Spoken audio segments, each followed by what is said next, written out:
Hello. It's probably going to be a long update.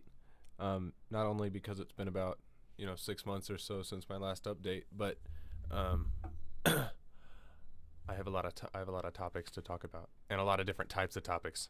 Starting with holy shit, this WikiLeaks and Snowden, like all the hardcore leak people got together because they learned the hard way through Snowden and Julian that you can't just have one dude leak a bunch of crazy shit. Just this crazy offshore Panama whatever, like all, oh my god, just blowing up. It's like two something terabytes of data. Just, oh man, the drama is so juicy right now. It's so good. It's so good. Man, I love seeing shit blow up like this. Um yeah. I guess, I mean, there's a sense of like righteousness involved because I've always been shitted on for my innate conspiratorial ways. I guess, is that a word, conspiratorial? I've just naturally been a tinfoil hatter, and I've always kind of gotten shit on for it, but I've never been able to avoid thinking that way. And it seems like the more and more time goes by, the more the more I'm starting to be looked at as less crazy. So that's cool, but it's not cool what's happening and the result of it. Um, and that's why it's such a big deal. You know what I'm saying? And it's just like there's so much shit. I usually don't talk about political things. I try not to get political on my channel and all that because it's first of all, it's not anything I have anything to do with. I don't vote. I don't involve myself in it in any way because I refuse. Because I feel that I've been bullshitted so much up to this point that I don't know what to believe anymore. You know what I'm saying? Like by the time I had the ability to vote, I didn't know what was what anymore, and I still don't. You know what I'm saying? And especially now, I'm all house of cards up. Like I don't know. What I know is that we see what they hope we see. You know what I'm saying? We don't actually see the truth most of the time. And even if we do, it's hard to believe because it's cancered by so much bullshit around it. You know what I'm saying? That's closing in on it so much that it's so yeah, I like George Carlin's idea of how it's like George Carlin always said that when you're born into the human race on Earth, you're born into the freak show, and when you're born into America, you're given a front row seat. And that the older I get, especially being an American, the more I find that to be true. And he had a view on it, a philosophy that was that gave him peace of mind because at first he would talk about he talked about so much political things, and he tried to change things politically that it started to bother him outside of his work. But once he detached and he stopped having an emotional attachment to any of it, and just started observing it and enjoying it as a show, it started to be a lot more enjoyable, which is what I'd like to believe it's all about. You know what I'm saying? Just trying to make this experience as enjoyable as possible.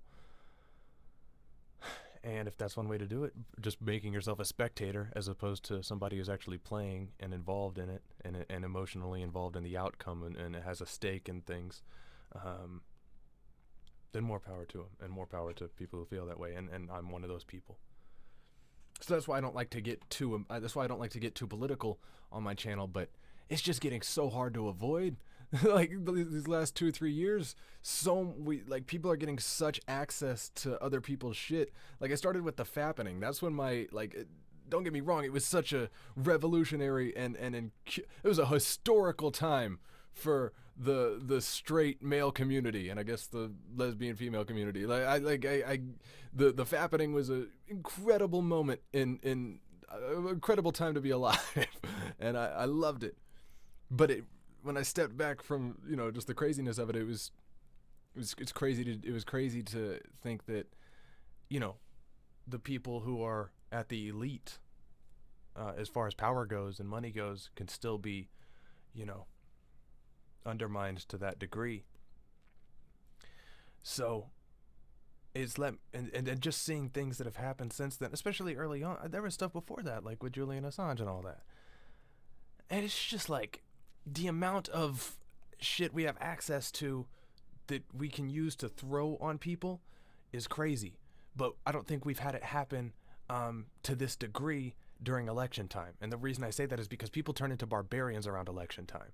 And it's one thing I've noticed. It's just people don't really care about who wins and who does. I mean, they I guess they do. I'd like to believe they do, but it's more of a team thing. I think it's more of like a belief thing. It's more of like a religious thing. Like mine is better than yours. Um, and and people get very barbaric over it. You know what I'm saying? And so that's another reason why I try not to get involved, because I hate seeing how, like, the closer it gets to actual election time, it's like you see a lot of people just they change. You know what I'm saying? You see people like not shut the fuck up about certain things, and you just see people. It's just a fucking gross feeling. And and this is gonna sound real hippie-ish, but I get the feeling that like it does more dividing people than it does actually bringing us together, regardless of who wins. Because you just end up. It seems like even if like say the person, say you're a very emotionally invested person in this, and your person wins, you have to acknowledge that you're still the result of that for whatever reason is currently set up so that whoever wins that result of that, it results in half of the population here being unhappy. You know what I'm saying? Or whatever population lost their vote or whatever. And I don't feel like that's ultimately the goal. I feel like it should be like, even if your guy wins, you should be like, all right, so, instead of just being like, yeah, fuck you, Trump won or Bernie won or Hillary won, whatever it is this time, instead of just being like, yeah, fuck you, we won, I feel like ideally it should be like, okay, Trump won, and I'm happy about that, but I see you're very disappointed in that. And why is that? And what can we do as a conglomerate to fix that and make you happier? You know what I'm saying? Let's get to the bottom of this instead of just being like, yeah, fuck you, we won, bitch. Because as long as that continues to be the case, I don't want to play. I don't want to be part of it because it's too big of a thing and too important of a thing, and it has too much power over people's lives to treat as a sport. And so that's all I have to say on that. And yeah, that's why I don't get political on my channel. So let's move on to